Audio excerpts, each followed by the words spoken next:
बंगाल की 42 सीटों पर नतीजा क्या होगा, हम इसका गणित आज नहीं लगाएंगे क्योंकि 4 जून बहुत दूर नहीं है और आपको यह खुद ही पता चल जाएगा, इसलिए इंतजार करने में भी कोई हर्ज नहीं है।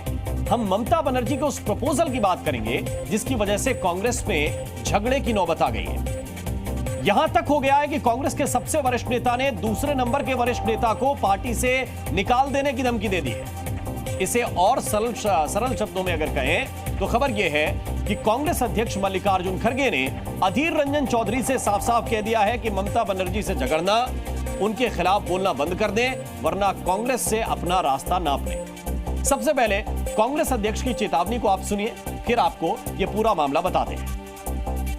उन्होंने ये कहा है, लेकिन रिसेंटली और एक स्टेटमेंट उनका आया है कि अगर सरकार बनती है तो सरकार में हम शामिल हो जाएंगे। तो नेचुरली वो गठबंधन के साथ है, ये स्पष्ट है। अब रही बात अधीर रंजन चौधरी की, अधीर रंजन चौधरी निर्णय लेने वाले नहीं, निर्णय लेने वाले हम हैं, कांग्रेस पार्टी है, हाईकमांड है, इसीलिए वो हम जो निर्णय लेंगे वही सही होगा। सर, क्योंकि वो कांग्रेस लीडर हैं, उनका व्यू अलाइन नहीं हो रहा है पार्टी लाइन के साथ। नो, देखो अलाइन नहीं हो रहा, ये नहीं हो रहा कि मैंने कहा कि हाईकमांड हम हैं, हम जो तय करेंगे फॉलो करें, अगर कोई फॉलो नहीं करता तो वो बाहर जाएगा। तो मैसेज क्लियर है, फॉलो नहीं करेंगे तो बाहर जाएंगे।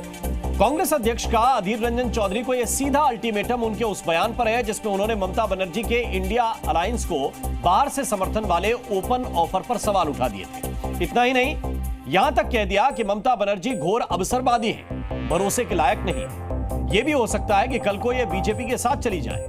इसलिए अधीर ने यह भी पूछा कि पहले यह बताओ इंडिया अलायंस क्यों छोड़ा था।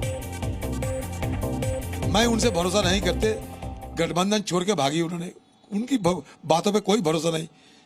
अगर बीजेपी की तरफ ज्यादा भारी रहे तो वो उस तरफ भी जा सकते। मुझे उनके ऊपर कोई भरोसा नहीं कि गठबंधन तोड़ने वाली ममता बनर्जी सबने देखा है। अधीर रंजन तब भी ममता के खिलाफ थे जब ममता INDIA अलायंस में थी। बाद में ममता ने सीटों के सवाल पर अलायंस को छोड़ा, 42 सीटों पर अकेले उम्मीदवार उतार दिए। अधीर रंजन को बहरामपुर में फंसाने के लिए, मुस्लिम वोट काटने के लिए क्रिकेटर यूसुफ पठान को भी TMC से चुनाव लड़ाया। लेकिन अब ममता यह कह रही हैं कि बीजेपी को रोकने के लिए वो इंडिया अलायंस की सरकार को बाहर से समर्थन देंगी। इतना ही नहीं, वो ये भी कह रही हैं कि वो इंडिया अलायंस से बाहर गई ही कब थी, वो तो उसी में है। इंडिया জোট के नेतृत्व दिए বাইরে থেকে সব রকম সাহায্য করে আমরা সরকার গঠন করে দেব যাতে বাংলায় আমার মা বোনদের কোনোদিন অসুবিধে না হয়, আমার 100 দিনের কাজে কোনোদিন অসুবিধে না হয়। और कांग्रेस अधीर रंजन चौधरी पर इसलिए भड़क रही है कि कल को 4 जून के बाद अगर ममता बनर्जी से थोड़े बहुत समर्थन की वाकई जरूरत पड़ गई तो ऐसा ना हो कि अधीर रंजन पहले ही सारी की सारी बात बिगाड़ कर रख दे। और अब थोड़ा सा विश्लेषण इस बात का भी कि ममता बनर्जी ने अचानक क्यों कहा कि वो इंडिया अलायंस में ही है। ये कोई रणनीति है या फिर मजबूरी है। बंगाल में अब तक 4 चरणों में 18 सीटों पर वोटिंग हो चुकी है। चारों चरणों में 75% से ज्यादा यानी कि बम्पर मतदान हुआ है और इनमें भी महिलाओं का वोट प्रतिशत पुरुषों से अधिक 80% तक रहा है।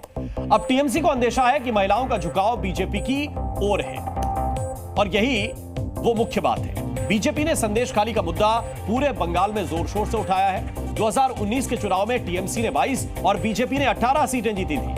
यह आकलन है कि महिला वोटों से अगर TMC को नुकसान पहुंचा और उसकी सीटें घटी तो ममता बनर्जी राष्ट्रीय राजनीति से अलग थलग पड़ सकती है और इसी की भरपाई का प्लान है खुद को वापस इंडिया अलायंस का हिस्सा बता देना, जिसमें ऑफर रखते ही अधीर रंजन चौधरी बाधा बन रहे हैं। अब गरज कांग्रेस की भी है, इसलिए अधीर रंजन पर ममता को तवज्जो कांग्रेस पार्टी दे रही है। ये इसकी पूरी कहानी है।